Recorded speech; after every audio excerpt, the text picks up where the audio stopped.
Bismillah, walhamdulillah, wassalatu wassalamu ala rasulillahi wa alihi wa sahbihi wa man ihtada bihudah.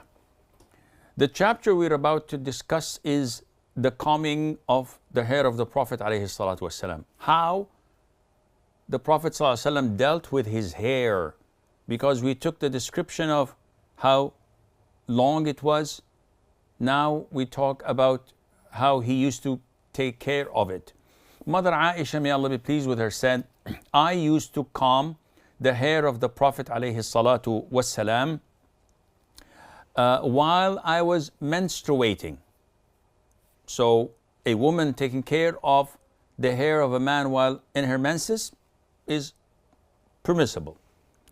Aisha also said, may Allah be pleased with her, that the Prophet of Allah alayhi salatu wasalam used to love at-tayamun. What is at-tayamun? Beginning with his right hand, his right side, and his right foot. Meaning to use the right side and prefer it over the left.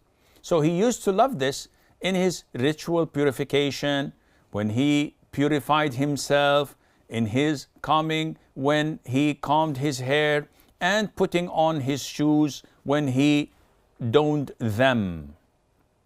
And finally, Abdullah ibn Mughaffal, may Allah be pleased with him, said that the Prophet of Allah alayhi salatu wasalam forbade combing except at intervals. What do we learn from these hadiths? Number one, it is totally permissible and acceptable for a woman to comb her husband's hair, even if she's in the state of menses. There's nothing of feminism here saying, no, this is degrading, I'm not going to do this, I'm not going to do that. On the contrary, such feminist ideas go against Islam.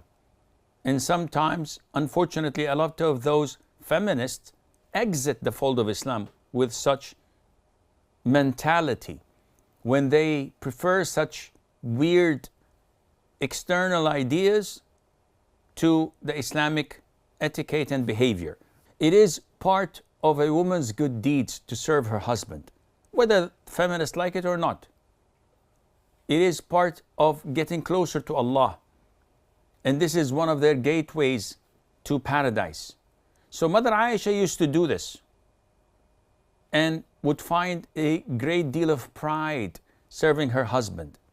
Not only that, the Prophet ﷺ used to prefer using the right hand side over the left hand side. And this is mentioned in so many things, that you begin with the right hand side whenever you wear something, wherever you give or take, as the Prophet said ﷺ, whenever you eat and drink, because Satan drinks and eats with his left hand and would give and take with his left hand.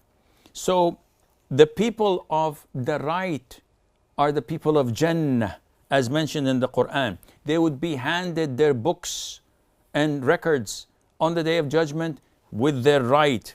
And it means that whatever, as Al-Imam Al-Nawawi stated, whatever is preferred and recommended and honored is usually referred to through the right hand side. Like wearing the garments, or wearing your sandals and shoes, like entering the masjid, like using the siwak, which is a toothbrush, like applying the eyeliners, like clipping your fingers, like trimming your mustache, like combing your hair, like so many things.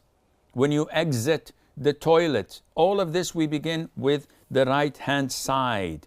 Eating, drinking, shaking of hands, touching the black stone, it is always recommended to use the right hand side. Whatever is contrary to this, the left hand side is advised, such as when you exit the masjid, when you blow your nose, when you clean yourself after urinating or defecating, when you take off your clothes, when you take off your shoes, you begin with the left hand side. All of this is to honor the right hand side. And a question that people always ask, unfortunately, in today's times, what's the ruling on oral sex? Subhanallah. This is not something that came to us from our ancestors. This is something that came to people from watching porn, unfortunately. And if this is the status of the right hand side, that Allah honored it, and that we should not touch our private parts or cleanse ourselves with our right hand because it's an honored organ in our bodies, what about the mouth that we utter the shahada, that we recite the Quran, that we remember Allah with? Isn't it more worthy of being honored? This is something that we need to ponder upon. As for the last hadith, the Prophet ﷺ forbade men from combing their heads or beards except at intervals. What does that mean?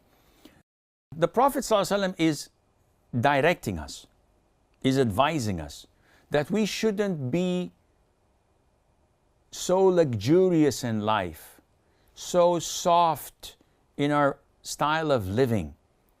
People who keep on combing their hair and their beards like every half an hour. If you're stuck at a traffic light, the man in front of you is just doing this to his hair. The following traffic light, he's doing it again. This is not part of Islam's etiquette, because being a man requires that you be tough, you be strong. Yes, to come in a nasty way of looking is not recommended.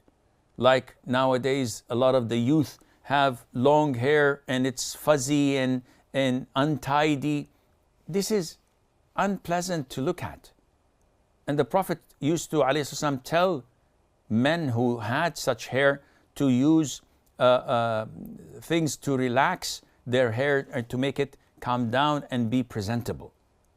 So doing this is part of the sunnah, but overdoing it is not part of the sunnah, because it makes someone more feminine-like.